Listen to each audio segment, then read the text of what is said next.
This is the solutions panel, and we're going to structure it like this. Each of the speakers is going to have a couple minutes just to wrap up and say whatever they'd like to say to the audience. Everybody will take turns. And then we have some leftover questions. I heard that the Q&A last night wasn't a whole lot of Q&A, so we are going to pick some audience questions. We've already chosen them. We'll ask each one of the panels an equal number of questions. And then you guys have the opportunity to step up to the mic and ask your own questions again. And if we run a little over, we don't care. This is the last event. So this critical timing that we've been on the whole time, this is our payoff. There's no critical timing to this session. So without further ado, we'll just work right down the road. Now, we really want you guys to try to keep it to 3 to 4 minutes, if you can. And so we'll start with Joel Garbon. Well, thank you. And again, thank you all for showing up. That's where it all starts. Jordan, thank you for showing up. As I said to your parents who are here in the audience, congratulations on raising a son who is a fine man.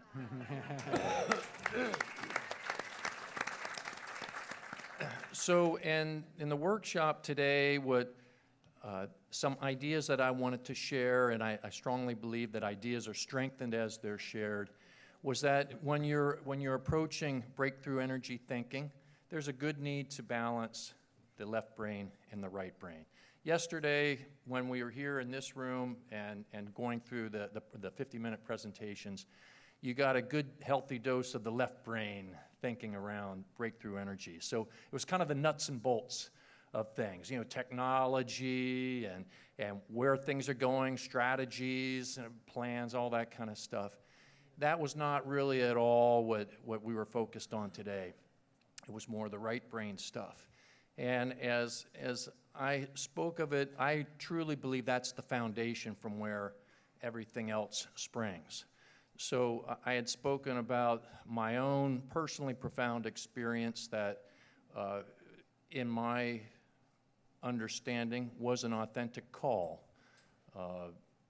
I would even say a revelation, which in revelation always is a deeply personal experience that's very hard to explain to anyone, and I fumbled around trying to speak of it. But at any rate, it did put me on the path, and then amazing things started to happen with no effort. It's like the universe conspired to make it happen.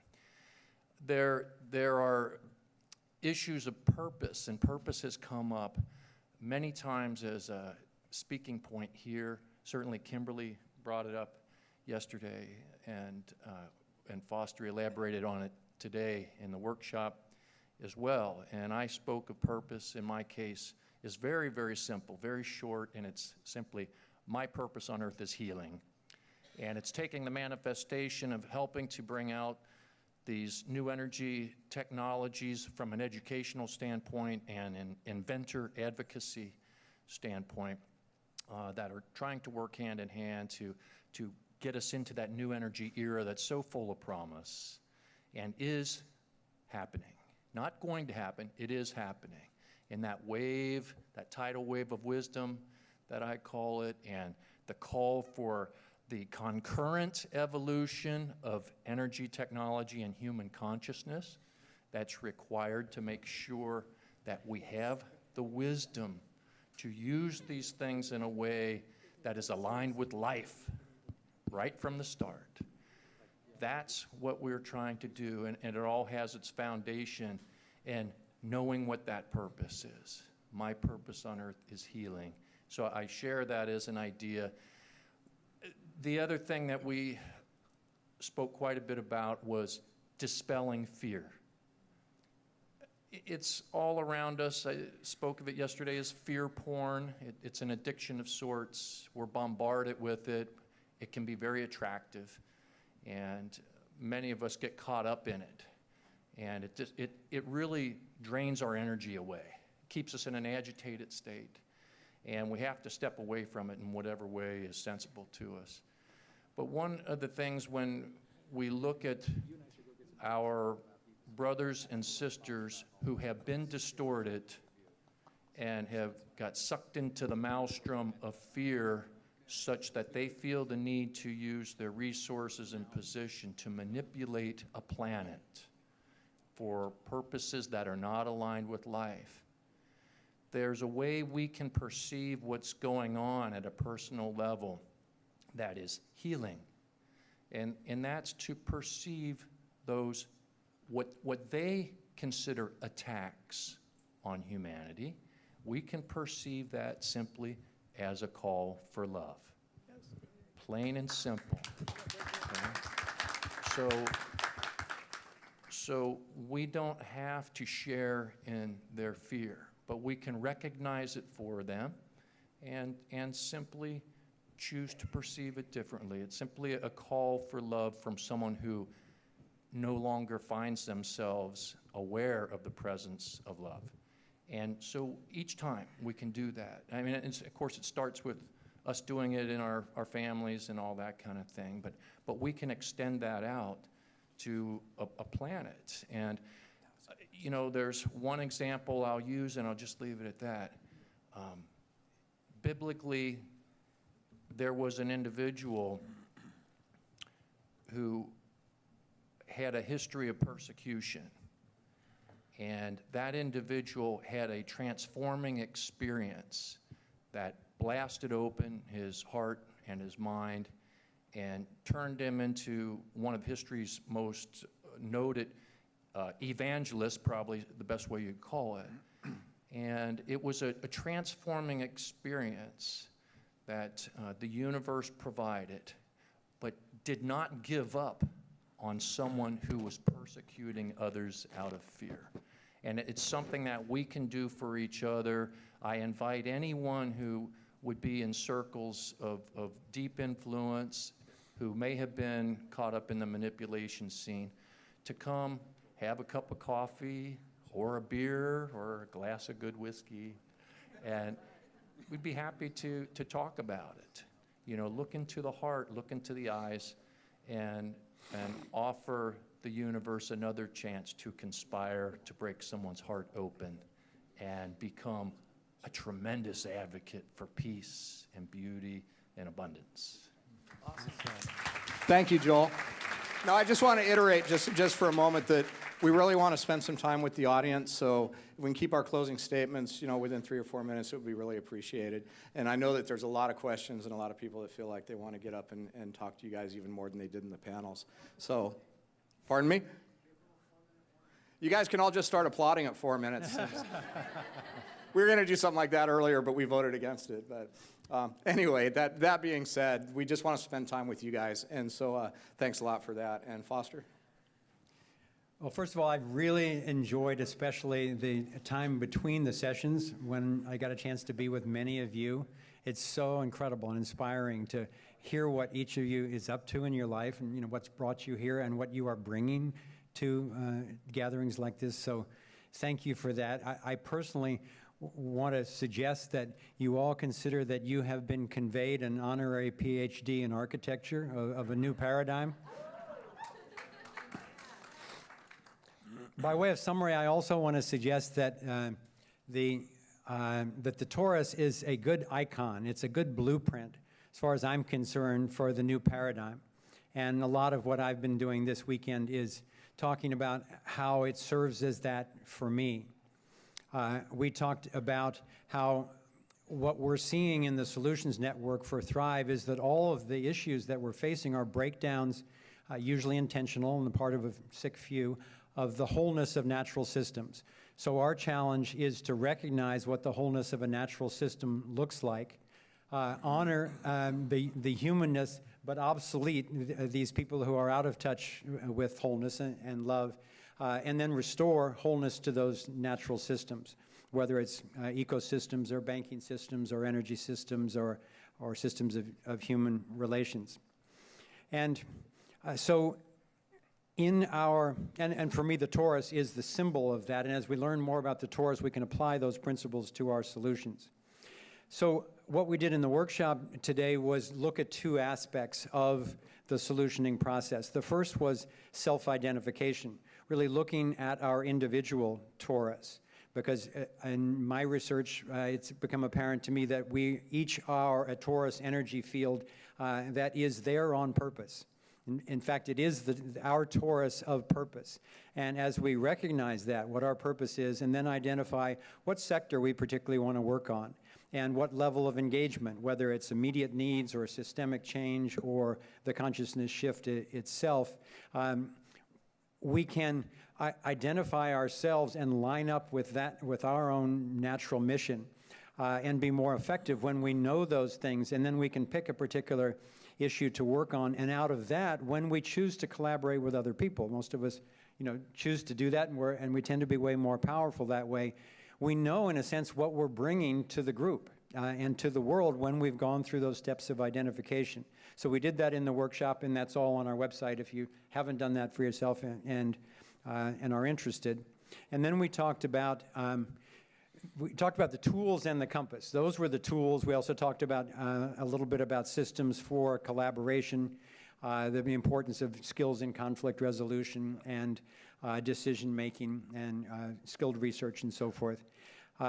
But for the compass, no matter how good your tools are, if particularly if you're a sailor or you're taking a journey, unless you know where you're heading and have a good compass, your chances of ending up there are slim. So the compass that I've been suggesting all along is the agreement that human beings naturally have that none of us want to be violated. So I think in the same way that the realization for me that the universe has a fundamental pattern at all scales for sustainability, and that's the torus. It took me a long time to realize that.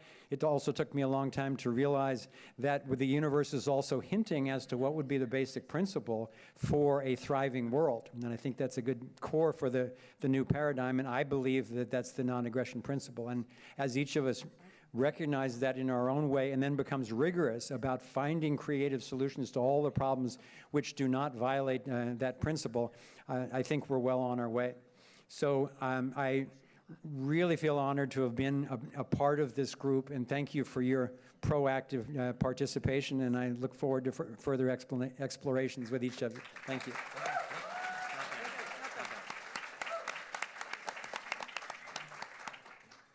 Well, I'm really honored to be here also. I'm often behind the scenes, as a producer and CEO of Thrive Movement, I'm more behind the scenes, so coming out and having this opportunity to really engage so directly with so many of you has been very heartwarming and inspiring to me.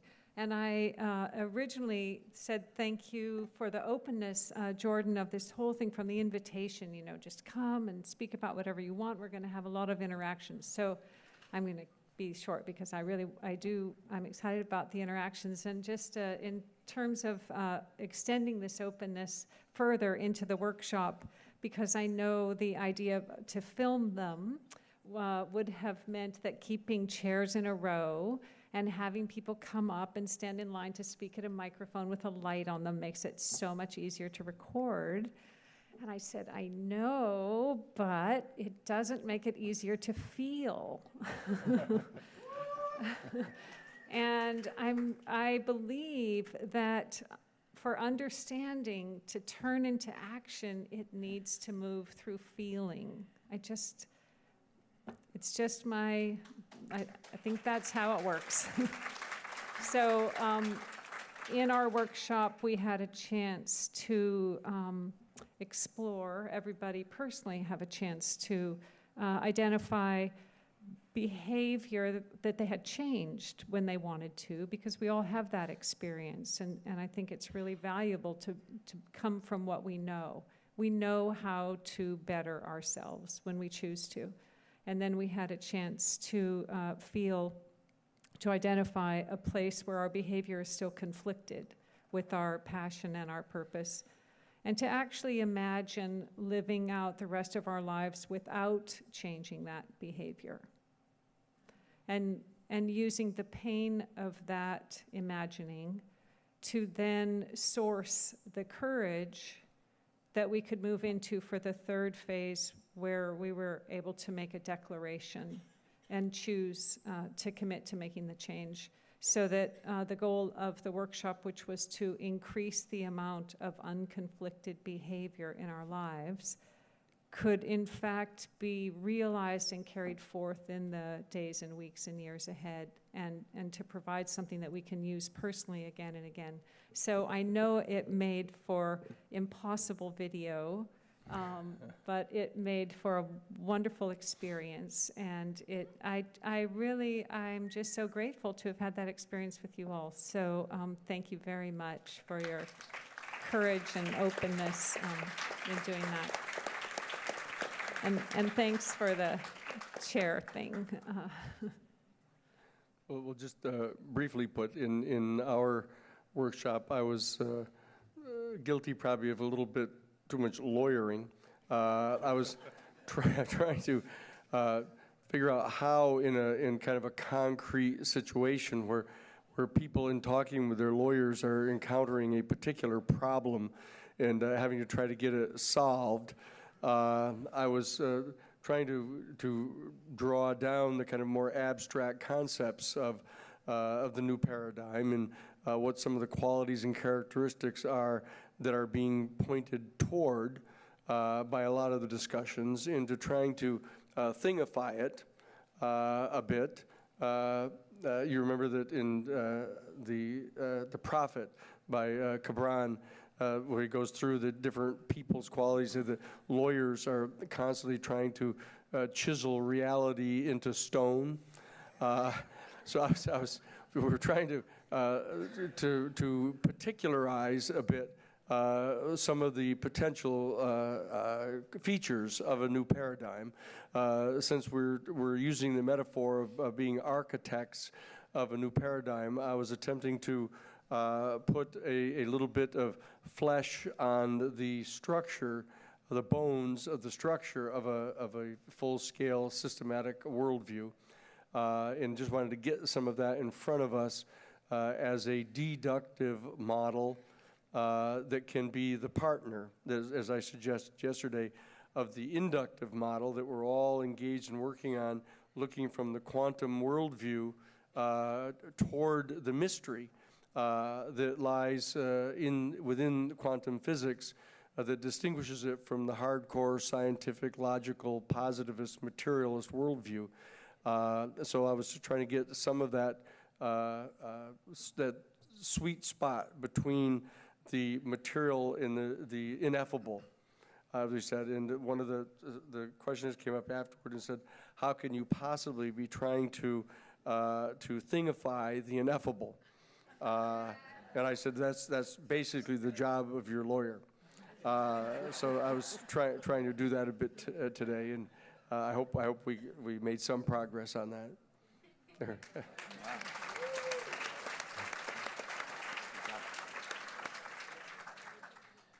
I came into our workshop this morning having literally no idea, not the slightest idea of what we would talk about. Considering that we actually had a very positive experience, and it was really thanks to everyone who attended. I don't know how to encapsulate everything we talked about. It was a lot of great participation, but distilling from that and from my own thoughts about what I would just like to share with you here, what I find important in this world, first of all, and I think those of us at the workshop agreed, is simply trying to pierce the various veils of illusion that we are living in this society, and going through the process of shedding those illusions and trying to understand what is the actual structure that supports these illusions, and getting to the truth and finding out what we are actually all about. And what that is as I believe, it's a structure of power that is here to exploit us and to control us. It's fundamentally a hierarchical structure of power based on control over information, control over resources, control over food, control over water, that gives those individuals who have that power inordinate leverage over the rest of us. In my view, this helps to enable them to generate the phenomenon that we know as false flags. It's also the structure that allows them to generate cover-up on things like exotic technologies, something I've been interested in for a long time, most of us here. and things like the UFO phenomenon, which I've been interested for a long time as well. So the key that I think we came across was to find ways of trying to break that structure of power. And wouldn't you know it, I think one important way is to break our dependence on the current energy paradigm. That is one of the key things that keeps us under control. So it's very important that a conference like this includes the energy concept. It's great that someone like Joel is here to elucidate on that. There's a lot of you out there who know a lot about this as well. It seems to me that the more independent we are from that structure that is out to control us, the more leverage we have to breaking out of that control system. And then the other thing is simply a decision that I think we all have to make, which is to educate ourselves to the maximum extent possible, not to jump to conclusions, but to really go deep, and then to be brave and to be courageous in opening up ourselves, opening up others around us. A lot of talk about John Mack this weekend. Really was nice to hear about John. One of the most important things that I personally learned in my readings of John, I only met him once, was his idea that, you know, our path of growth is the path of shedding illusions, and that's a powerful and it's a painful process, but it's a necessary process. Illusions about our society and illusions about ourselves, so that we can actually move on to where we need to be. Thanks. Oh. So Richard's going to time me. I've been timing every one of the speakers here, by the way. You're going to go home tonight, and you've got a lot to digest. So let me make a recommendation for you about what to do next. Okay? First, get a good night's sleep. That helps digest. But if you can tomorrow, sometime this week, I want you to do a budget for 2016, but not of your money, of your time. And I want you to look at and be ruthless. You know, we're trying to optimize the return on investment on your time. I want you to identify how much time you spend allowing media or other things into your life that are draining you. I want you to identify people who treat you with disrespect, institutions that treat you with disrespect. How can you delete them from your life? And if you delete them from your life, how much time can you release each week in your budget? So let's say you can turn off TV for 2 hours a week, and that's all you can find, 2 hours a week, okay? How can you, either by yourself, it's better if you can identify people you really trust and know very, very well, to start a conspiracy to help yourselves build your immunity system in all the different ways we've discussed, or take advantage of all the different ideas and opportunities you've learned here. And your goal is to start spiraling your energy up, getting a higher return on your time incrementally. But you start just with a few hours, okay? And the more you delete people from your life that treat you with disrespect, the more energy you have to invest in things that build your immune system or teach you what's going on and bring down the illusions, the more powerful you become. Okay, the second thing is, if you are going to spend more than 2 hours on elections this year, including media about elections, please spend it on your local elections. And please go when your congressional representative is in the audience, or your municipal representatives, ask them why you can't have an app with financial statements for your congressional district on your smartphone. They can do it. The U.S. budget can be made on a place-based basis, and I assure you that will show you and your conspiracy lots of opportunities to make money. And the third thing, I want you to do is, whatever you do, make sure it's something that is in your heart to do, okay? Because the more of us who can live a free and inspired lives, that's what builds our immune system. Our fear breaks it down. But the more we are living a free, inspired life, the stronger and more powerful we are. So please don't let anybody make you feel guilty, like you have to, you ought to. The power of a market economy is when everybody does what's in their heart, it can work. Yeah. So go live a free and inspired life with your time budget in 2016. Did I make it? Well done. Well done. That's great, too.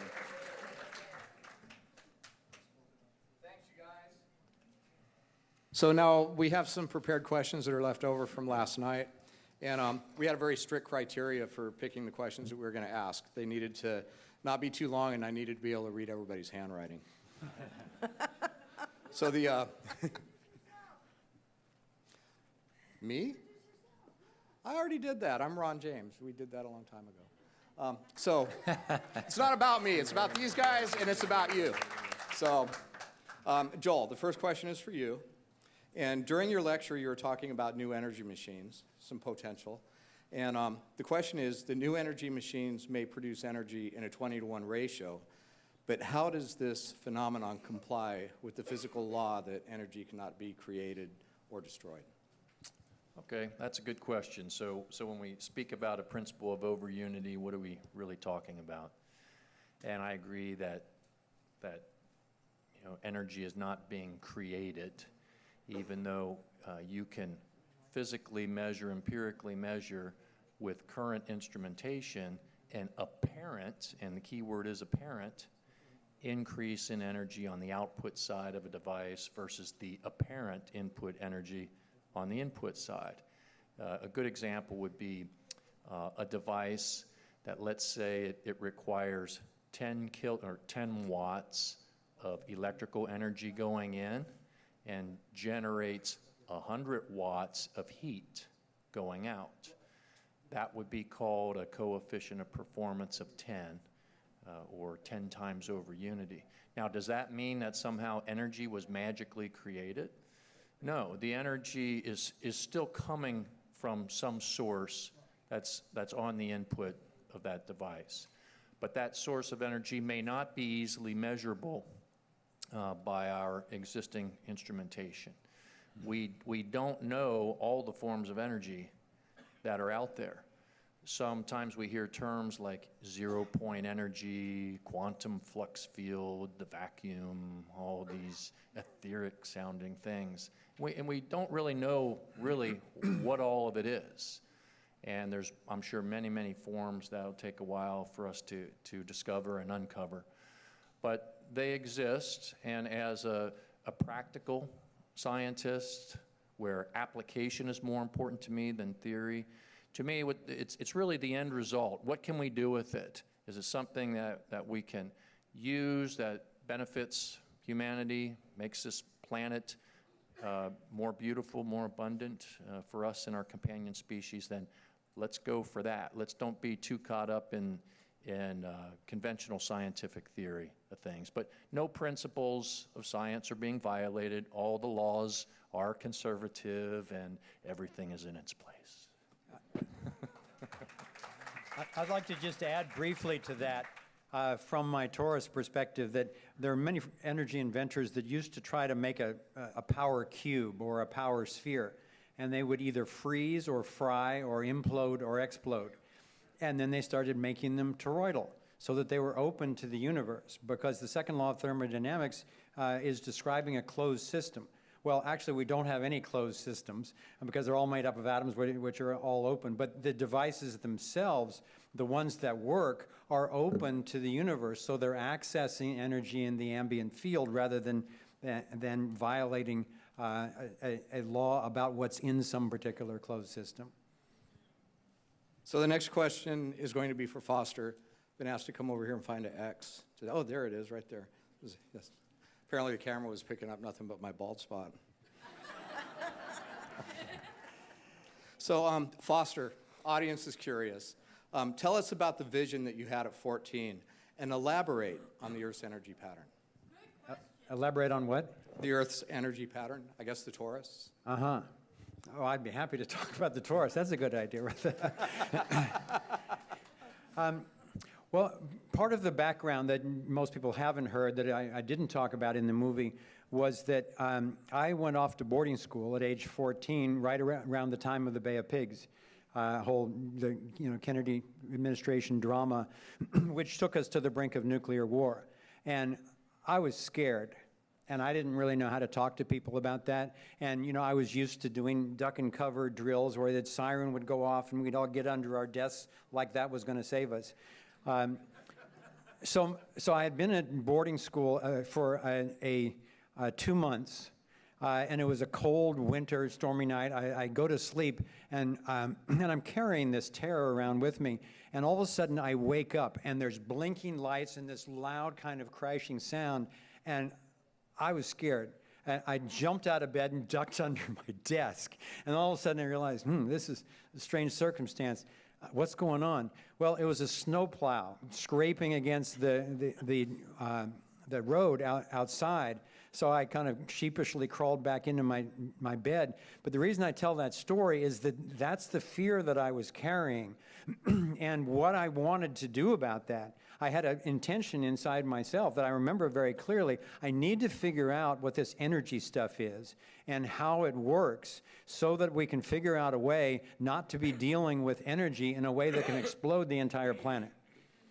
And so that was my asking of the universe. So there I'm riding along on this bus, going to a tennis match. And I'm looking out the window, and this is what I did depict in the film, and the lights kind of blinking through the pine trees outside the window. And I think it probably helped to put me in a hypnotic state. And all of a sudden, I'm looking at this galaxy, I mean, not galaxy, a solar system circulating around with the planets going around the sun. And I'm like, whoa, what's that? And then it transforms into an atom. I was studying some physics at the time, so I had been, had those models in my head. And I saw the solar system transform into an atom with the electrons and the nucleus and so forth. And I thought, I registered, oh, wow, there's some pattern, similarity at vastly different scales. And then it turned into a human form, and all of a sudden the message that I got was, I am that same pattern, roughly halfway in between the micro scale and the macro scale, and that this was the fundamental energy pattern of the universe that I was seeking. So I became like, you remember in Close Encounters of the Third Kind when they're making mashed potato mountains and that kind of stuff? I was on a fast track on math and physics. And so I had access to the physics lab, and I would go up after my sports practices in the afternoon, and I started building. And people would go, what are you doing? And I said, I don't know. But what I ended up doing was taking all these glass blocks and putting them ultimately in a circular form so that I took a light beam and started refracting it. And I would build it and move it in different shapes, and it finally came all the way around, and the light beam entered in on itself again. It was the snake eating its tail, and all of a sudden I had a ring of light. And I turned off the lights and came in, and I looked at this floating ring of light in the middle of the physics lab all by myself, and I just started to cry. It's like, that's it.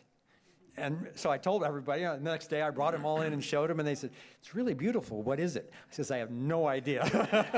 I just know that's it. So I'll leave it at that. And of course, that's the Earth pattern as well.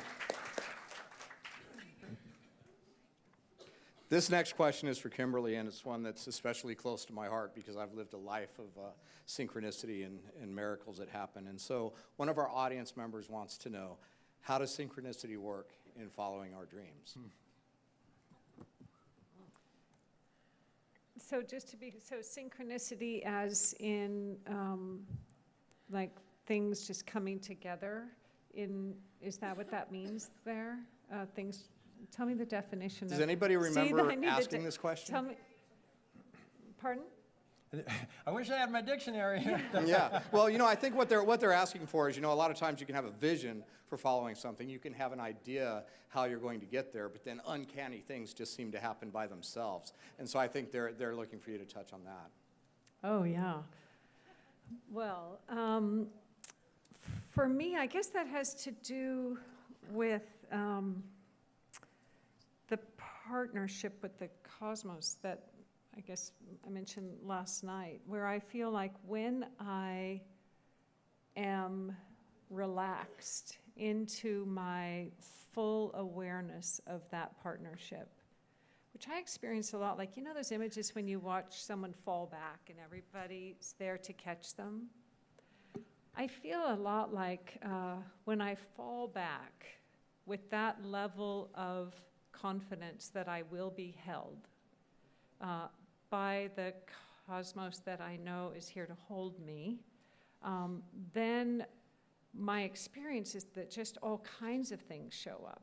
The right people knock on the door, and the right person just happens to hand you the thing that was just the missing piece. And I pay attention to that a lot as a sign that I am, in fact, on the right path. And if ever it's not that, and you know those days where it's like, you know, when music's off and it's just like, just that, I think that's a sign that I'm not in this flow, the same way that I take it as a sign that I am in the flow when things just completely work out for me. And I feel like it has a lot to do with that line, the combination of intelligent, rational engagement combined with knowing when to surrender into something else. And I had a neat experience of my cat. When we got our house, where we are, it's kind of more rural and there's bobcats and stuff. And I was afraid that the cat was going to get eaten. And so Bodie was the cat. So I decided I would give the cat to my friend, who I knew I would still see him a lot, but he would be safe. So moved, like, here we were, here's the new house, here's where my friend lives. Gives the cat there. And the first night he got out. And so he was really lost, right? Wasn't anywhere near the old house or the new house. And so I just felt horrible. I love my cat. And I went and I was calling every day, you know, jiggling the food, come on, Bodie. And I'd be home, waking up at night, trying to think about it. And I really did everything that I could cognitively think of to do to find my cat. And one day, after about 3 weeks of this, 3 weeks is a long time for a cat to be lost and gone, I went down and I just got out of my way, you know, one of those really great moments when you truly can get out of your mind and out of your own way. And I just asked to be guided, and I got the message to get in my car.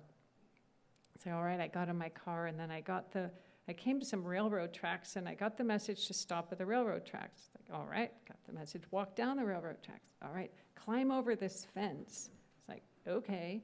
Like, I'm not climbing over fences all the time these days in my life, but I was like, all right, I can climb over this fence. So I did, and I climbed over the fence, and there was Bodie on the other side of the fence, and I just give thanks. I give thanks for that, and so many experiences that I have like that. I can tell you so many times that these miracles have happened when I am aligned, and when I have that combination of rational behavior with really relaxing into the awareness of the partnership that is truly here for us all to tap into. So if that's what synchronicity means, I definitely experience it and count on it. And that's why I spend time being quiet at the beginning of each day, is in order to remember. And I don't stop being quiet in my meditation session until I remember, and then I go about my busy day from there.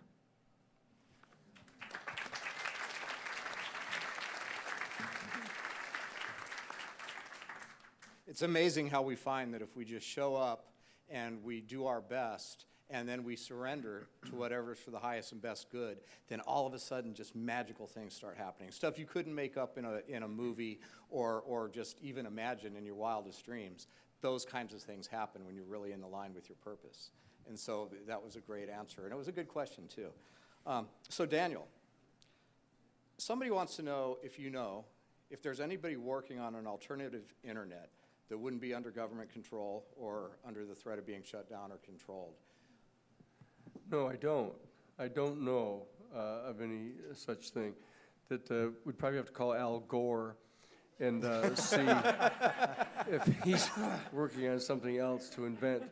But it is I must say, as a constitutional lawyer, I'm pleasantly surprised that they've had the difficulty they've had in trying to get a handle on it, because it's so obvious what the threat is that is implied in the present internet, that we can organize and work together in a way that clearly is something brand new to those who are in positions of power.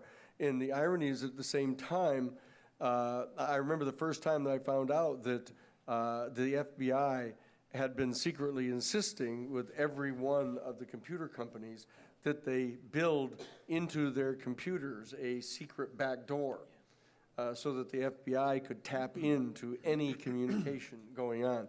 And the fact that that discussion is going on publicly right now also shows the extraordinary danger that's involved here. The casualness with which people communicate and put their information into Facebook and on the internet and all that kind of stuff. You just get tempted to go to every kindergarten class and tell them about the Constitution and how they have to be careful about the government and what the government's going to be doing. But I don't know of any. There's a lot of encryption stuff. As you know, the discussion's going on now about trying to figure out how to encrypt all of your communications, et cetera, so that we can use the same system and actually encrypt it in an effective way that they can't lock into it. That seems to me to be probably a more viable system, other than the great, of course, open secret about telepathy.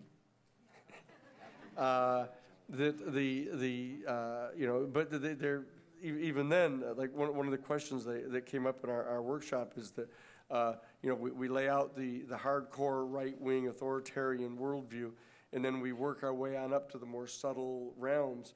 And people are saying, but wait a second, what about the extreme right-wing hardcore people using occult power in that type of thing? That I think that most of the people that I've engaged with in the bad guy world, they're so dense. Their energy field is so dense that they genuinely don't know what we're up to. I remember in the Karen Silkwood case, when we were in the Karen Silkwood case, it is similar to your answer, Kimberly, is that we were engaged in doing some of the case. We had the guy on the stand that was the engineer of the Kerr-McGee nuclear facility where Karen Silkwood was killed, and we were asking him, why it is they built the Kerr-McGee nuclear facility right in Tornado Alley in Oklahoma, where all these massive tornadoes come through all the time. And he was on the stand testifying and saying, well, of course, the answer is that the Kerr of Kerr-McGee was Senator Robert Kerr, who was the head of the Armed Services Committee of the United States Senate, and he owned the plant where they were manufacturing plutonium, which they were smuggling to Israel and to Iran at the same time.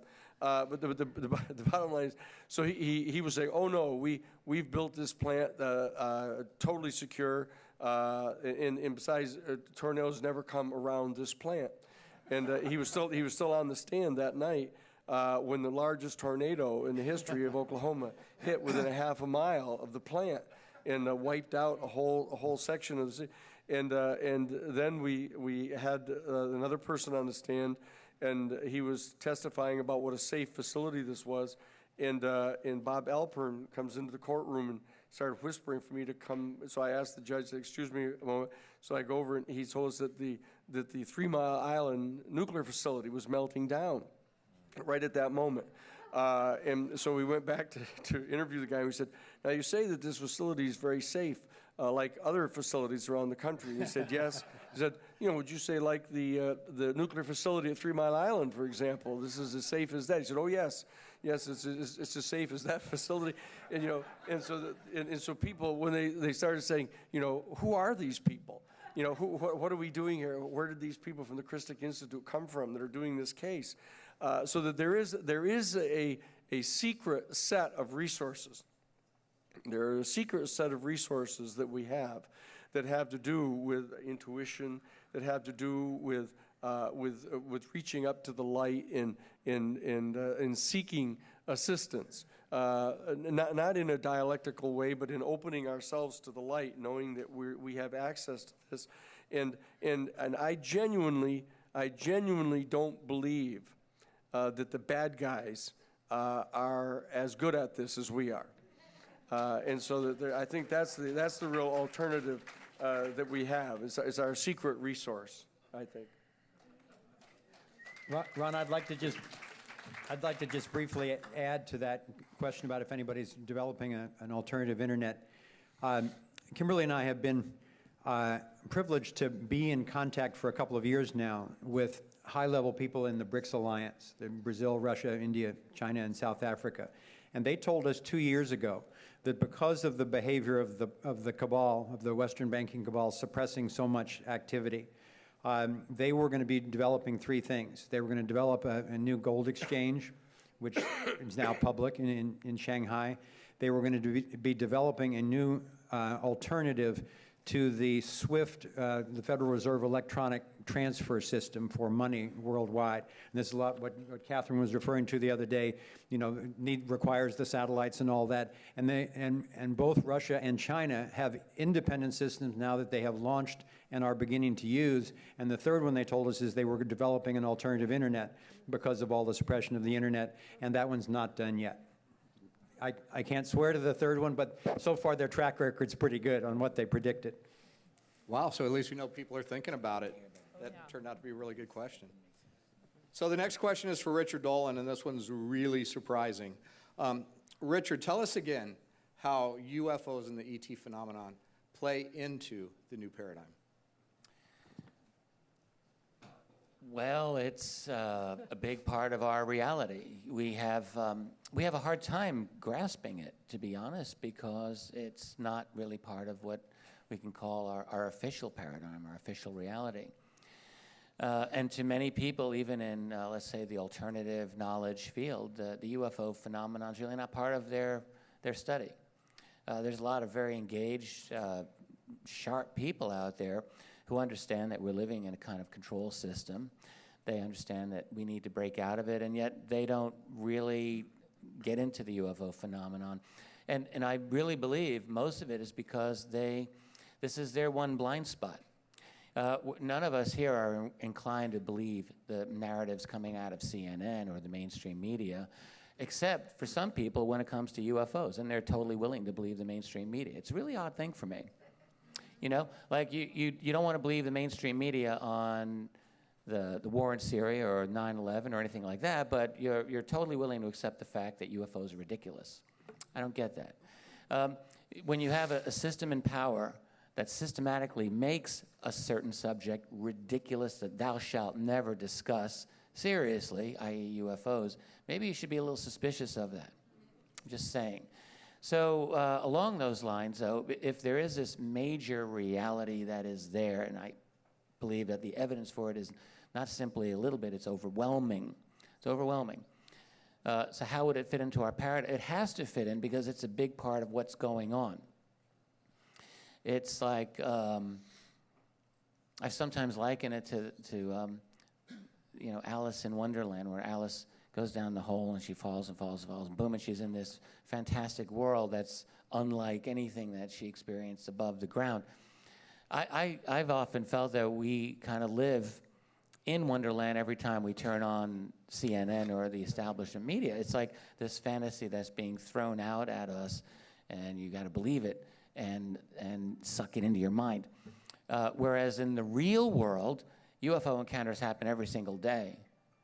And they're encounters that are, by turns, either traumatic, they can be, or they can be transformative.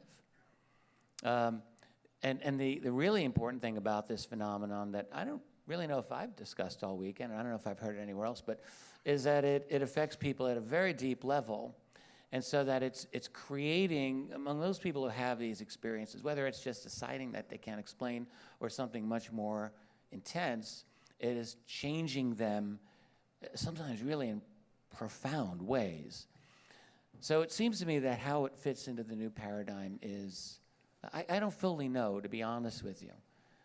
I've studied this for 20 years, and I would not pretend that I have the full answer to it. But I think that it's, we're in the process of revolutionizing our civilization. Felt this for a long time in terms of the it's technology-driven change of our minds, of our consciousness. That is, technology has allowed us to communicate in ways that could not be dreamed of a generation or more ago, and everything is speeding up.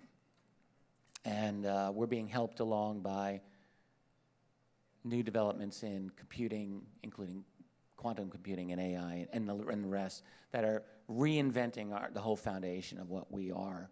In the next 20 years, who of us can truly imagine, really imagine what we're going to be looking like when the last 20 years have been so dramatic? So within that context, the only thing I can say is that it seems self-evident to me that a more sophisticated knowledge of the UFO phenomenon is going to be available to us. And how that's going to affect us, I wrote a book on the topic, and we still didn't get to the end of it. That was called After Disclosure. Except that I think that it is the key, or let's call it one important key, that will unlock our understanding of ourselves. I do believe that. I think that this phenomenon is driving change and helping us to understand who we are, and we're going to go much farther along that road. I just like to make a note that that was the point that I was driving at yesterday. that this issue of extraterrestrial intelligence and the change that it makes in our world view is really an essential referent that we need to keep in mind while we're trying to discern this new paradigm, because that it seems to me that it's the ultimate stretch of our imagination as to who we are and what the real ultimate context is in which we find ourselves. And so as we're working our way up from the quantum level of all of the extraordinary implications of quantum physics in unattaching us from the scientific materialist worldview, we have to have some sense of where it is we're heading toward at this time. And that's why I think that this ET phenomenon is to distinguish it to some extent from the UFO phenomenon.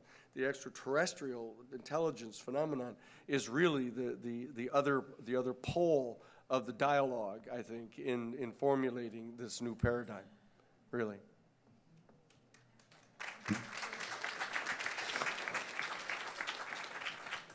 So we were going to take 2 rounds on the questions, but we want to get to the audience questions sooner. So we're just going to do one last question for Catherine, and then we'll get to audience Q&A. So the question for you, somebody wants to know, is there really any gold bullion left in the vaults? And little financial advice, is this a good time to be investing in gold or silver? Okay, so if you want to know the answer, is this a good time to be investing in gold and silver, if you go to Solari.com and do a search, there's an article, what percentage of my assets should I hold in gold and silver, and it's still applicable. I keep republishing it because it's the same advice. Anyway, so I would recommend that, because that will go through all the different aspects. A process is happening globally, I believe, where we are decentralizing the storage of gold. So clearly gold is being moved around the globe to much more balance. If I had to guess, I would say that Mr. Global is repositioning the gold to come out with a global currency. I have no idea what that will look like, and frankly, it's being developed organically.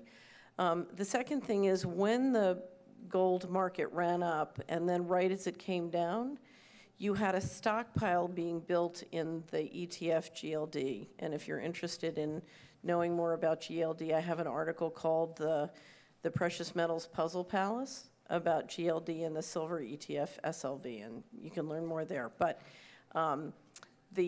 suddenly the inventory looked like an enormous stockpile. Now, normally in the world of investment, when you're building up a huge inventory to do a big trade, you stockpile, stockpile, stockpile, and then whoop, you take it down to do the trade. And the GLD stockpile ran up and up and up, and we all kept looking and saying, okay, this is going to be really big, and then it went whoop, and I called Joseph Farrell, and I said, did they just buy the moon? Well, I mean, I think that's a legitimate question, because someone did a very big trade. Now, maybe it was just decentralizing the inventory for strategic reasons, but we watched a very big change of position, and it's one of the biggest question marks around the governance structure, because gold at any given time may be a bad investment, it may be a good investment, but it's an absolutely major strategic position in the financial system as to how the central banks settle accounts with each other and make sure they're on solid ground. So it's very, very important. And again, read the article, what percentage of my assets should I hold in precious metals? And I have your name on a list to call when it's time to buy, and it's not yet. All right, so Thank you. you guys will be happy to know that while our panel has been working on how to save the planet and advance us to the new paradigm, we've been backstairs debating on how to organize the rest of the Q&A. We want the audience, every one of you guys that has a question, hopefully get a chance to answer it. So what we're going to do is we're going to form a line toward the back of the room, and Lori here is going to send people up one at a time. You'll stand by near the podium until it's your turn. Person asking the question will come here to address the panel. And I did want to do one more shout out, because there's a couple of staff members that were really, really important to the whole process, and I want to make sure that they get mentioned as well. And that is Lori Wagner. Are you out there, Lori?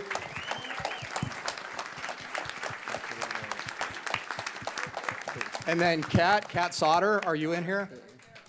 Kat, stand up.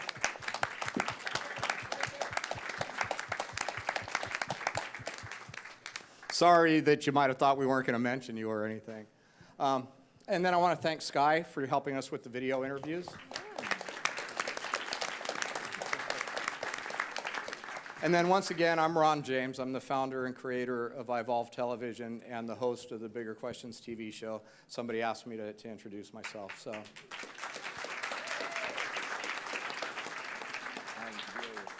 And from now on, for the rest of the evening, everybody, it's all about you. And so, yeah, let's get the first question up. Lori, do you have the line going? All right.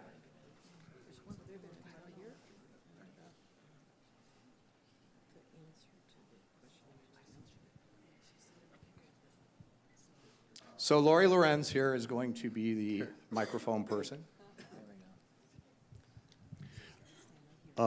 Simply put, Catherine, I suppose, what are your feelings on Bitcoin?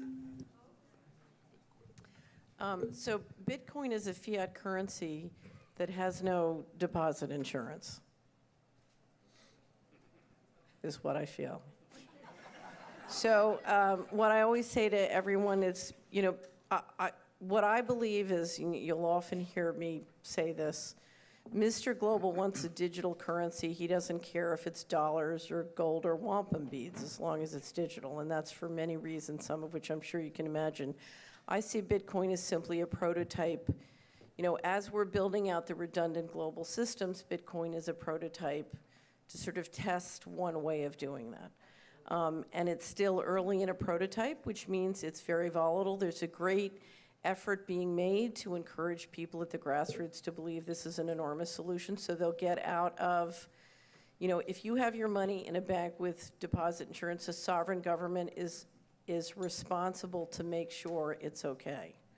You leave, you go to Bitcoin, they're free. So this is a solution for many sovereign governments. It relieves them of enormous responsibility. But we're still in a very early stage in a Bitcoin kind of system, so I just would encourage you, if you put money in a Bitcoin, you need to be prepared to lose 100%. Okay, because websites can still, the regulatory structure is not there, so a regulator can, you know, assert control, seize that website, suddenly you're wiped out. Okay, so just understand this is a very new technology, and the notion that you're safer in this than at a a well-governed, well-managed bank with deposit insurance in a financially sound jurisdiction is completely, I would say it's a very creative interpretation of reality.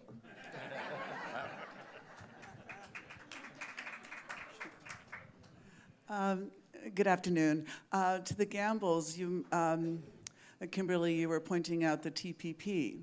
The mother of that is Agenda 21. And is that also on your radar, what they're planning to do with her? And that's where the NGOs are being enforced on us. And all our young people are following that one. It's like the agenda for sustainable development has been hijacked. Yeah. It's almost like the competition. And, I'm trying to figure out ways to address that with the young people who feel they're doing such good things by going to Paris and doing all these wonderful things to support that. Sustainable development is the other word for it. How do you tell those young people that following that particular agenda has other motives versus following your agenda here? I'm not saying your agenda, but our agenda maybe. How do we turn their positive energy into our positive energy? Does that make sense? Well, one thing I wanted to mention is that we have a blog on Agenda 21 at thrivemovement.com. So for anyone who wants to see in depth, understanding of our perspective, and yes, absolutely, it's part and parcel with that, and how, this is one of the most challenging parts, is that it's always through human goodness that we're manipulated. It's always by taking our concern for something and then turning it into the false thing. Oh, you're concerned about population, you're concerned about climate, you're concerned about any number of things, and so here, we'll do this with it. So for me, it's to really honor the intention behind the commitment that somebody has so often that, I consider misguided, but to first connect on the level of the intention to do something good with that, and then ask questions like, if you understood that this might be connected to that, would you be concerned?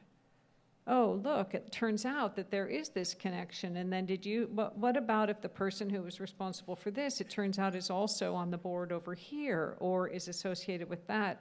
And so that you're on a common inquiry together based on a shared value, essentially, because the shared values are much more there about wanting to make things better and solve problems.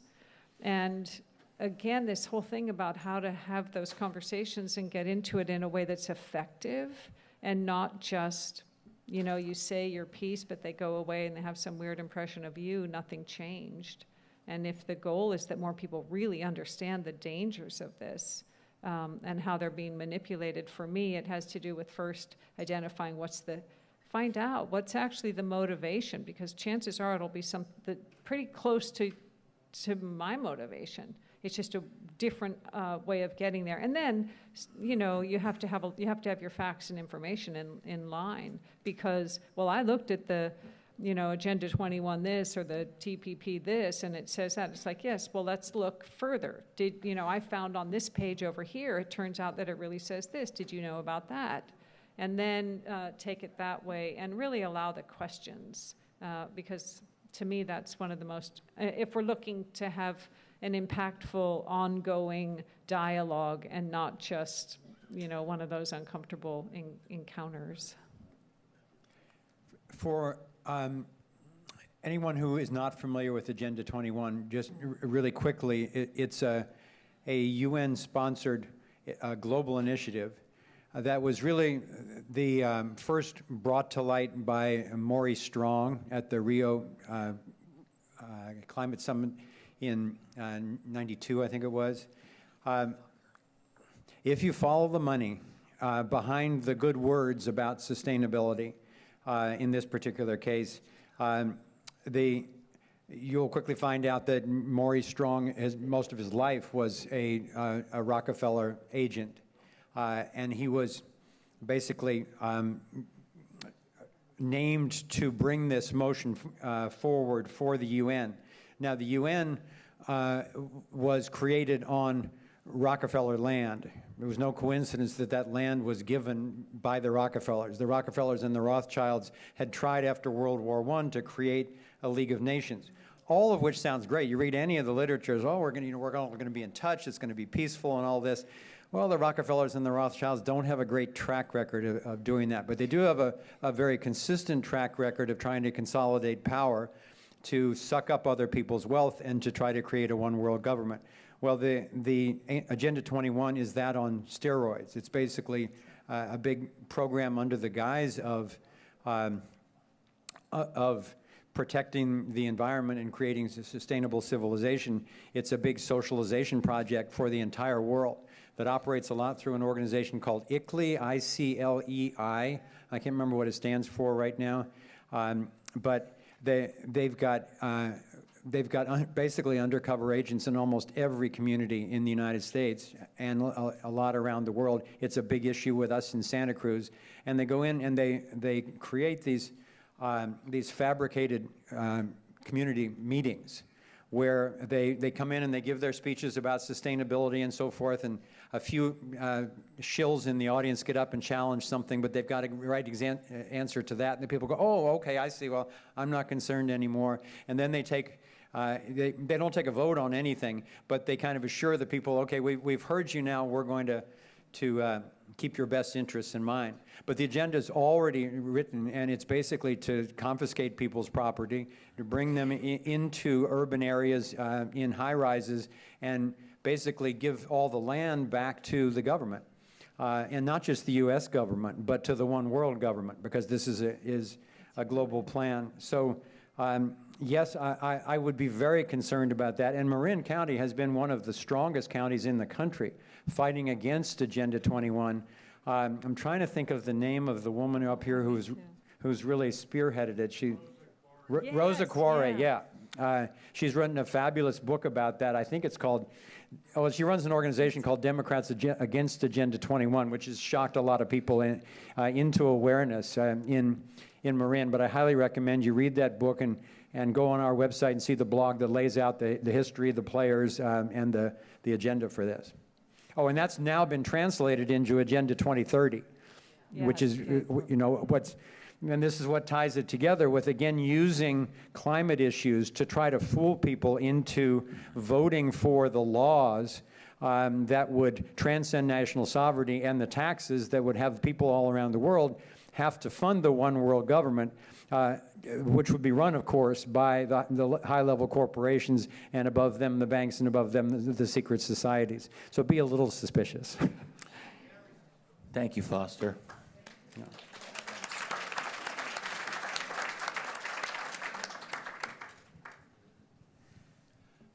Good afternoon. First, I want to thank all the panel for putting on such a great conference, and the conference organisers. A terrific job. I've flown halfway across the world to attend, and it's been well worth it. So thank you. Wow, thank you. Richard, I wasn't at your workshop, but I agree 100% with your conclusion that I think if we're going to be architects of the new paradigm, we have to get a handle on breakthrough energy. I think it's the number one thing that we can do as a group to get a clear understanding and to get serious. If you want to get serious with something, you've got to invite the business community. It's the way it works. Joel, you've given a solution. You haven't talked about it much. You didn't even mention it in your workshop, so I'm going to bring it up for you. During your talk, the 90-minute talk, you gave us a solution about setting up what I would call like an ASTM scientific protocol for evaluating different technologies that come to market. Now, I'm sure you're as frustrated as I am looking at Keshe Foundation and the claims they make and never deliver, and 100 others. I'm sick of it. I'm sure you guys are sick of it. I think your solution is by far the best that I've seen so far. So you asked for $100,000 to start this. I'm going to put my hand up and donate $1,000 today to the cause. Wow. But I'm going to ask the rest of you to join in, and those of us with a little bit of money, I'm going to ask to also put in $1,000. I'm in for Catherine's that. putting her hand up. Great. Ben up the back there.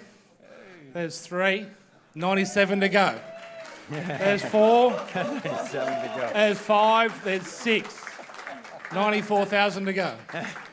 I'll leave it over to Joel to work out how we're going to donate this money. It's a gift, no conditions. I don't need some charity certificate or anything like that. It's a genuine gift, and thanks for everything. Very much. So let me just add one word.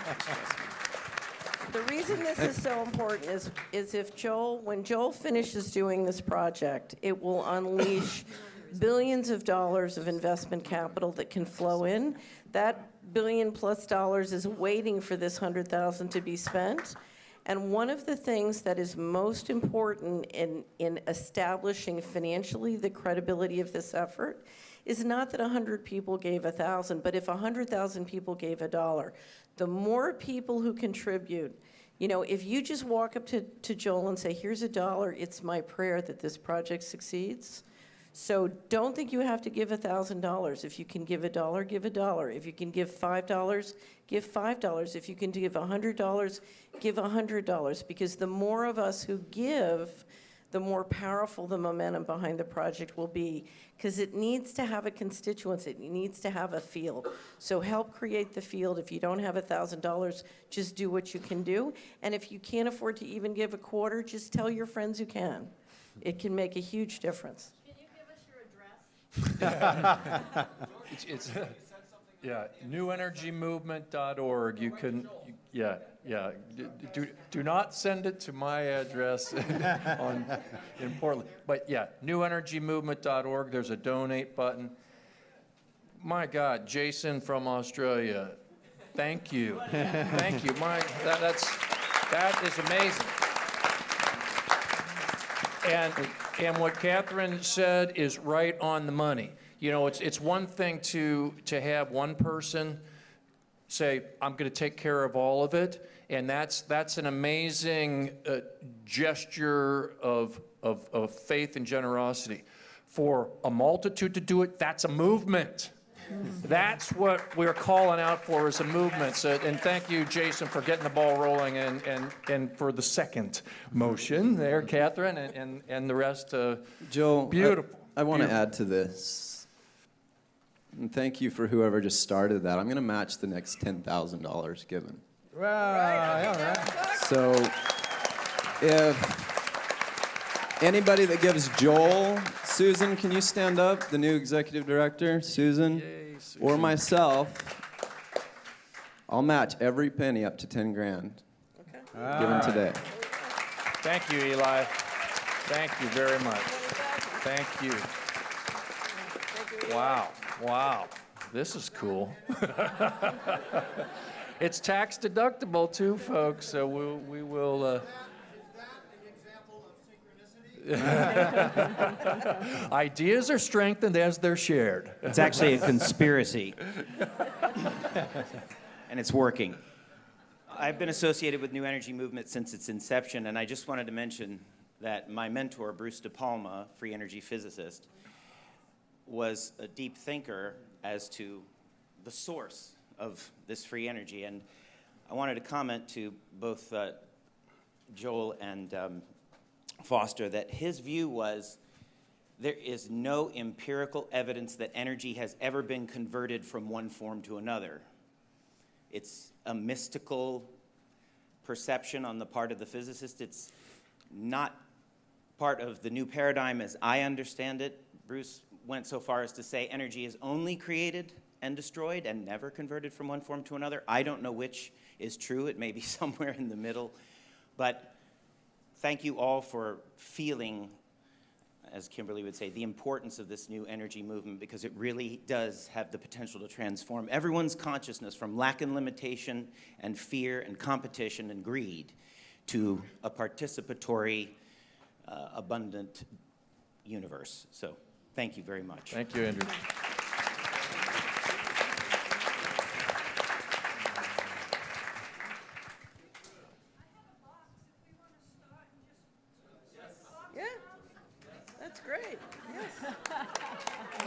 Very good. Very good. Wow, this is incredible.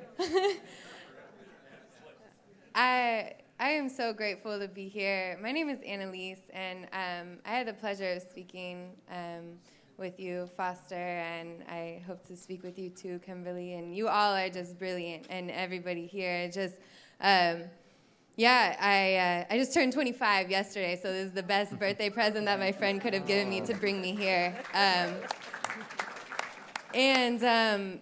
just wanted to say that,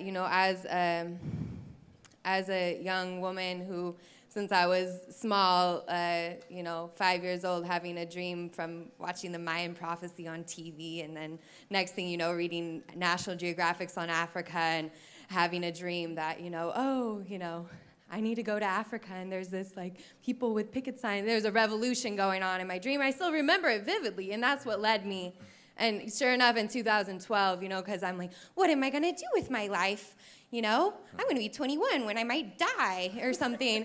And then sure enough, in 2012, I ended up in Africa. And it's just beautiful to see that this space exists, and with all of these people who I consider, just so wise. And I'm just grateful to be here. And the people, I wanted to just say that because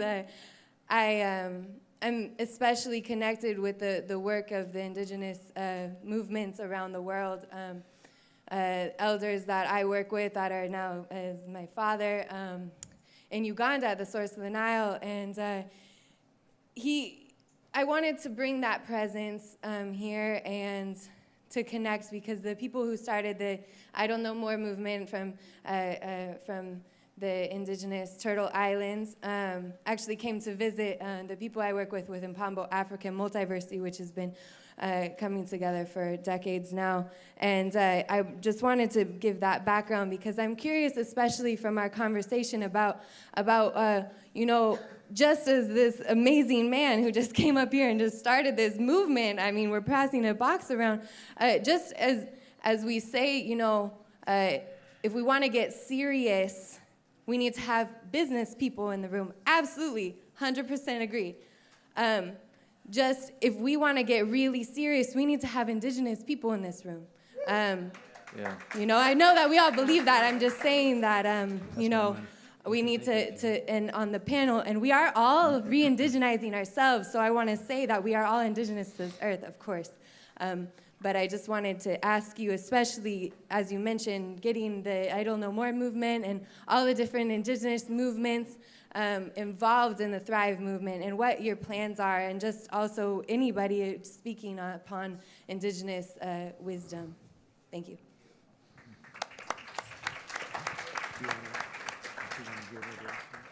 Hi, so one last thing. Everything was supposed to end right at 5, which is a little bit ago. So if anybody has a reason that they need to go, we'll certainly understand. Otherwise, we're going to continue for another 23 minutes or so. So, yes, 23 minutes and 14 seconds. 13, 12, 11. Whoops, I better hurry up and give the next question person the microphone. Oh, it's me? Thank you. Hi. So Annalisa asked a question, so we'll take just a moment to address that first. Yeah. Go ahead. Well, I can tell you that I couldn't agree more. And in fact, one of the things when we were making Thrive was, how many issues we were raising and how long it was going to be and all of that. And I said that it wouldn't work to put this much effort and put out a movie that meant this much to me without naming this issue. And so we did in Thrive. And Danny spoke most eloquently about it and about the healing and the inclusion that's most needed. And that it's the foundation. It's the foundation, and anytime you don't deal with the foundation, you bear the consequences of that. And there's so much to be offered and gained from the relations and the healing that's needed. So I can just demonstrate my commitment in that way, because believe me, a lot got edited out. And there was a lot of pressure to edit out things, and we didn't. And so in terms of ongoing, we have the Solutions Hub where self-created movements are. In terms of our own participation in it, what we have is a commitment as part of our Thrive Connect project. We've been working, there's been somebody who we've been close with for a long time, in fact, who was in Thrive, Yvonne Peter from the Nitsai-Gwich'in tribe, the youngest ever chief of a tribe actually up there. And he and two other Native movements are part of our Thrive Connect project in order to maintain the heritage and to continue the lessons, including, and especially, I'll just name quickly one that was really significant having to do with conflict resolution. One of the main issues is, of course, conflict resolution. It doesn't matter what you're doing, it comes up, and how to do it. And so without coercion, what are some of the ways that we can proceed, actually, when everybody doesn't agree? And one of the things that was really important that Yvonne taught us, so this Nitsai-Gwich'in tribe, which has lived for thousands of years, I asked him and said, so what happens when you don't have agreement and you need to move forward? Like, how did you do that? And he said, what we do is that everybody's voice stays on the table.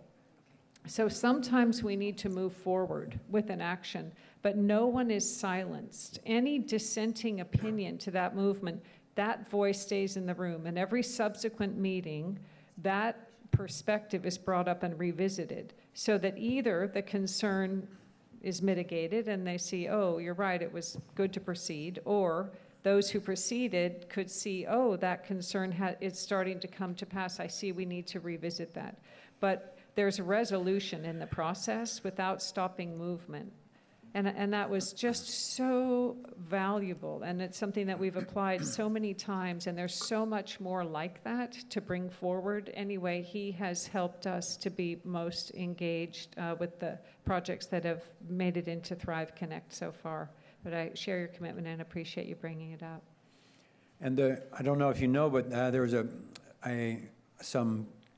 public release recently that the Lakota people have decided to begin employing cold fusion in their reservations. So that's huge. And I think there'll be, if any of you know James Martinez, he's been working with the Brillouin company that Joel mentioned in California. And so those technologies will begin to be employed.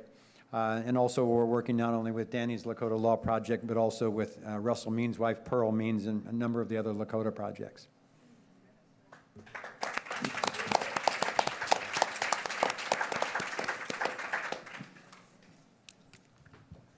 Hi, I'm from Sonoma County. We're working on an initiative to get on the ballot for no GMO cultivation. We're working very hard, and we need a lot of volunteers, so if anybody wants to volunteer, we have to have all these signatures by March 15th. But anyway, other than buying organic and other than getting our county GMO-free cultivation and working on getting labeling laws, what else can we do? The health effects are so terrible. I mean, I can't believe that we're still buying GMO products and that we don't really know what's in our food. So I'd like some comments on that. I'll just jump in. I saw the documentary Cowspiracy. Anyone see that? Ooh, highly recommend I thought it was that. very, very important. And Highly recommend that. It just I'm sorry? Cowspiracy. Cowspiracy, yeah. It's about the meat. It's about the big agriculture meat industry and the absolutely destructive. Not even in terms of nutrition. They didn't really get into that. It was just simply the destructive environmental impacts of big agribusiness. And I just think eliminating as much as possible. I eat a little bit of meat, I admit, but I think the less we eat, the better. I think that's a really good way to start. One of the things I would recommend, and it's particularly good in helping recruit volunteers, but also to think about what you could do, and I can't remember the name. There is a wonderful TED speech by a woman from England. And right after 9/11, a group of the women got together and felt very sad about what was happening and said, what could we do? And so what they decided to do was to set up a project where all the women in the town would turn all the public land into gardens growing food. And it developed and developed and developed, and they were headed to the point where they thought they would be completely self-sufficient in terms of fruits and vegetables. And they set up a whole linkage with their grocery stores, and it's a phenomenal thing. And literally, you walk down the street and you just take whatever you want. So you can literally turn your whole community into a garden if you want. God, I can't. Does anybody know the name of that? I can't remember. If you give me your card, I'll find it. I have it up on my website, and I will send it to you. But I think, you know, if you were to just sit down and tell people, look, we can turn all of Sonoma County into all the public land into a garden, you know, they would think it was ridiculous. But when you see this and you see it working and what's possible, it's very inspiring. And you certainly have the most beautiful land in the world, so it could happen. Yeah. Yeah. I've been a vegetarian for 33 years. So just give me your email address or card and I'll send it to you. I've been a vegan for 30 years. I'd like to add something to that question that was just asked about the GMOs. Synchronicity. About a month ago, I submitted a number of programs to local cable television here in Marin County. And one of them was, and is, a documentary made by Gary Null titled Seeds of Death. It's going to be on television tonight at 7 o'clock on Channel 26. Right, thank you. Thank you for that. Seeds of Death. Yeah. Yes, thank you. God bless you. Thank you, everyone. I guess I wanted to point out the lamps because they're half a Taurus. And I thought that was a nice synchronicity. Yay! Someone else is getting obsessed. Yay! But a couple things. I feel like there's what the bringing up the indigenous elders and the wisdom that the people who still live close to the land are holding for all of our human family. I had the fortune to be guided by our mentor, Ilarion Merkuliev, who's from Anungan, also from the north area of the Aleutian Islands. And he guided us to go as She Media, we are She Living TV, to the Paris to go to the conference on climate talks. And the alignment of the prophecies of the indigenous people from the Northlands all the way to Tierra del Fuego. They were, was coalitions of indigenous people there in Paris, and their prophecies are completely aligned. And they are all saying very similar things, that this is a time, this is a turning point in our collective potential as humanity. So this is a welcome time for this to be coming, but I would challenge us to remember and that this is not a new paradigm. This is an old paradigm. And so kind of we are the archaeologists of an old paradigm.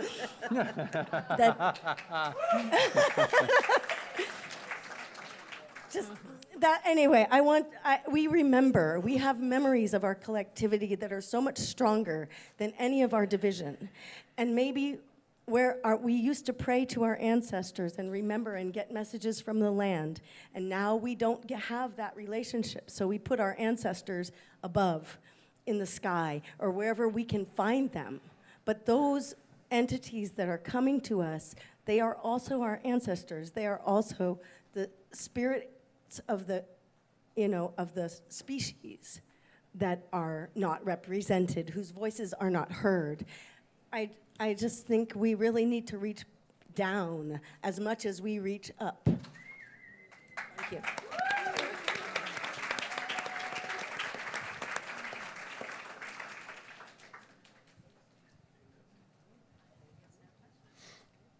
Hi, my name's Heather Peterson. This is for Mr. Sheehan. I want to know what we're going to do with the legal construct as it is now. How do we move that into the new paradigm when we're talking about the complexity of all these regulations that nobody can read terms of use unless you're going to spend 3 months of the year? I mean, how are we to deal with a more simplistic, humanistic legal system? That's for you, sir. Okay. And then, Catherine, if you could talk about a market economy versus a resource-based economy. If there's any possibility that there's a possibility of switching from a market-based economy where we have to do all this We don't business have stuff a market-based economy. We don't have a market-based No, we don't. Oh, okay. Well, what kind of economy do we have? We have a fascist economy. We have a friendly fascist economy. But Yeah. I'll address it anyway. Yeah, okay. Yeah, now, dealing with the fascists, my own personal opinion is, after spending years and years and years working on this, is that it's my opinion that we have to attempt to take over the structures of government. That Foster and I differ a little bit on this. I believe that the existence of governing structures that are here now, well, they constitute a substantial problem, and they've been created largely by the elite to try to maintain their power and assert that over us. There's a strong argument that can be made for, not attempting to just take over their structures and use them for our benefit, but many people argue, you have to kind of eliminate them. They have to be destroyed. They have to be torn down.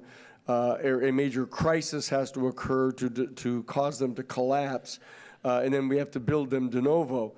I believe that what we need to do is we need to be building an alternative culture, obviously. We have to look forward positively toward building our alternative culture pursuant to our paradigm, a new paradigm. But everything has to really reduce itself ultimately to a public movement, a movement of citizens, a raising of our own consciousness, a mobilization of consciousness. But I think we have to articulate it through a political party. My own personal judgment is we need to have a mobilized political party that puts forth very concrete public policy proposals and mobilize people behind those, organize candidates to go into the field to put these issues forward, to go door to door to our citizens, to work with them. We saw some beginnings of this. At one point, there was a natural law party that actually began one time talking about the need for meditation with Hagel and the others. I went all the way out to Iowa and sat down with the steering committee of the Natural Law Party and with Maharishi Mahesh Yoga, who was the head of them, in a big meeting, trying to get them to be serious, to not treat it just as though their whole movement was like a siddha of some sort. That there was great potential in this. So I believe that we have to have a major movement in the democracies where we still have the room to move on this, that we have to conscientize our people, mobilize our people, organize a social movement which becomes a movement of raising consciousness and mobilizing a political party.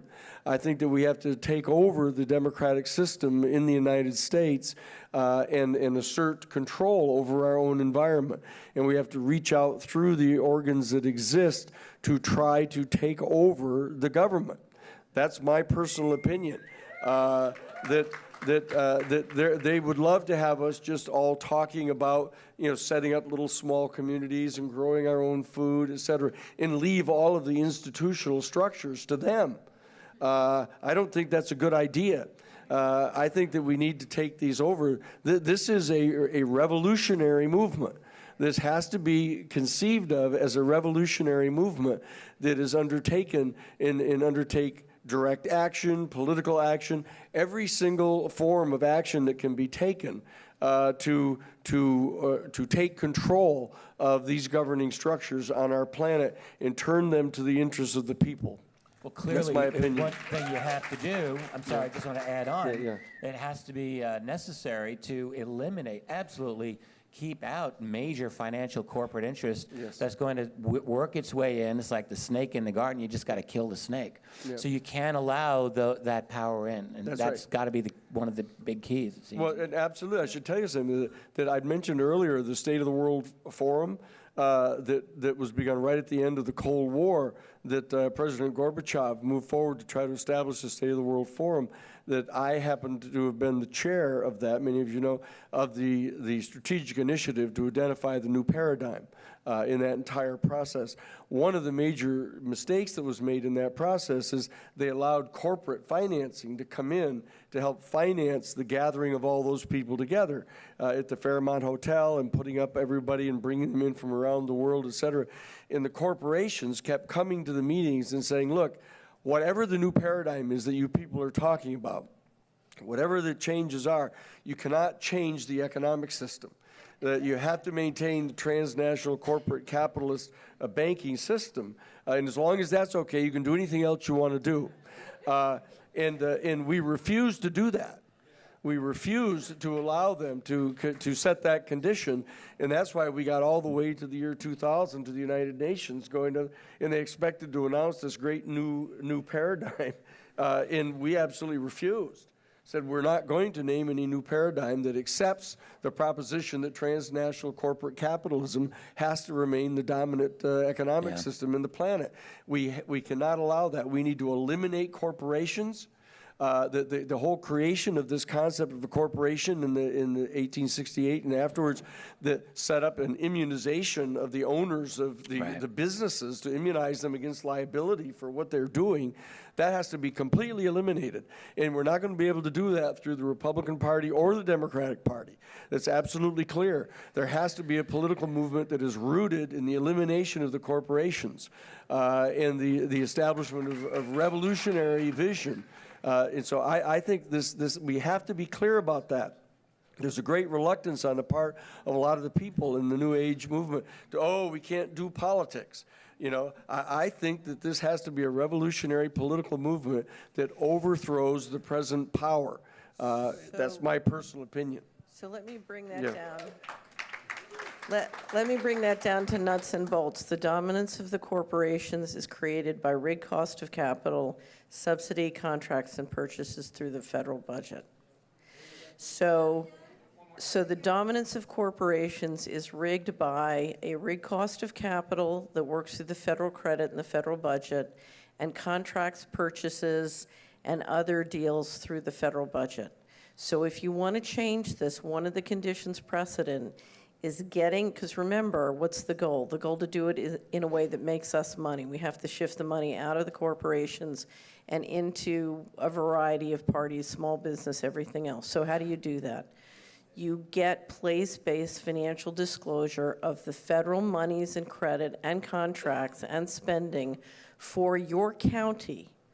Remember, it's hard to deal with the whole country. For your county, and you look for every opportunity you can to re-engineer it because it's currently operating outside of the law, and things can be done much more efficiently. So, for example, I used this in my speech or in the workshop. If I'm on food stamps, I live in Tennessee, 25% of the population is on food stamps. If I pick up the phone and call the food stamp hotline because I have a problem with my food stamps, I get somebody in India working for JP Morgan Chase who is doing a job that if I did that job, I wouldn't need food stamps. So the federal government is paying twice. There are thousands of examples where the federal government is paying paying a corporation $100 an hour to do something somebody in your neighborhood would love to do for $12 plus health care. Okay, there are thousands of examples, but it starts by getting the information you need to start to change it in thousands of incremental ways that make sense for your county, okay? Because one thing that the government cannot do, and it's really a way to start to get the leverage you need to do what Danny is recommending, which is you need to walk to the table and say you cannot pay twice what it needs to cost to do something outside of the law with taxpayers' money, okay? The law is on your side and the money can be on your side, but it's going to take a lot of digging in and working on the money one county at a time, and it starts with transparency about the money. Pardon me?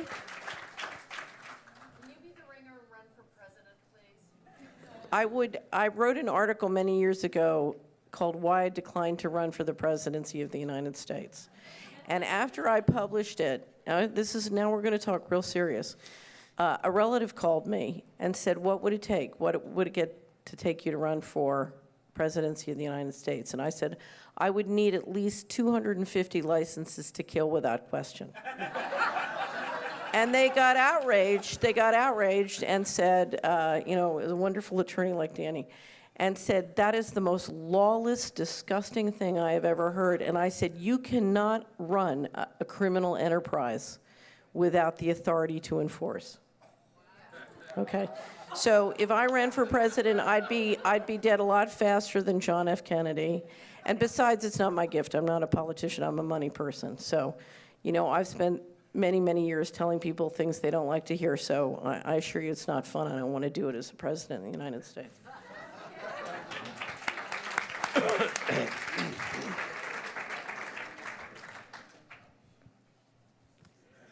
First of all, I want to just give my immense gratitude to all of you for the work that you're doing. And the subject I'm about to bring up has been alluded to all of you in one way or another throughout the weekend.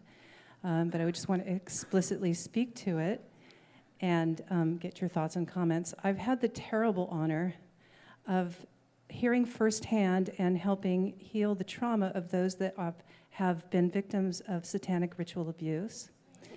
And I work with these people, and I hear their stories, and I know firsthand how widespread and how organized this whole network is throughout our country and our planet, and how much that has affected everything else that we're talking about.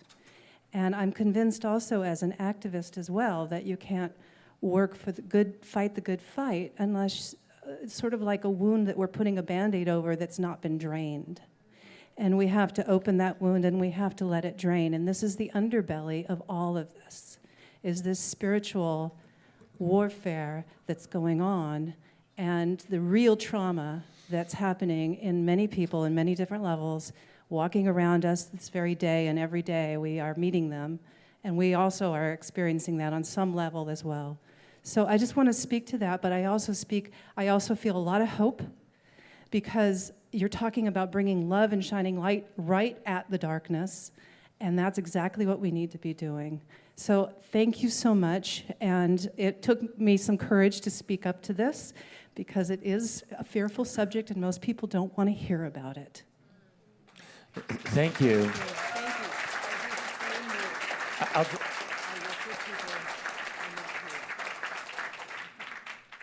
I don't know if you're asking for a response. I just want to quickly say I've met a number of people just in my life who've been victims of satanic ritual abuse. It's a horrible, terrible, terrible, terrible thing. And there is this underbelly of, it's just evil. There's this evil, let's call it a network that's doing this. And it really is an important thing, I think, for us to be fearless in rooting it out and shining the light on it. Glad you mentioned it.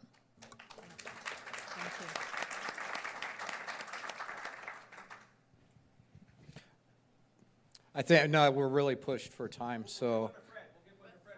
Fred. I just want to mention that the first conference that Jordan put on focused very much on that specific topic. And yes, Lori and myself. Yeah. So those who are interested in this, it's the dark underbelly of a lot of things. Please go take a look at some of those videos. I think you'll appreciate them.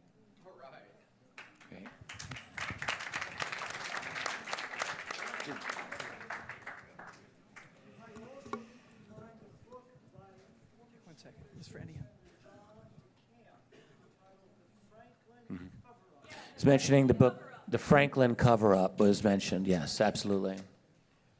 My name's Mark Hurwood. I'm the Secretary and Treasurer of the New Energy Movement. I never thought I'd be standing in front of people holding a box and a basket, but this really helps. We just gained in the last 10 minutes like $3,300. Thank you so much. It really makes a difference.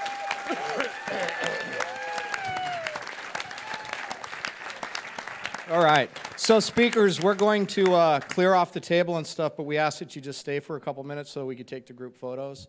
And everybody else, heck of a conference, huh?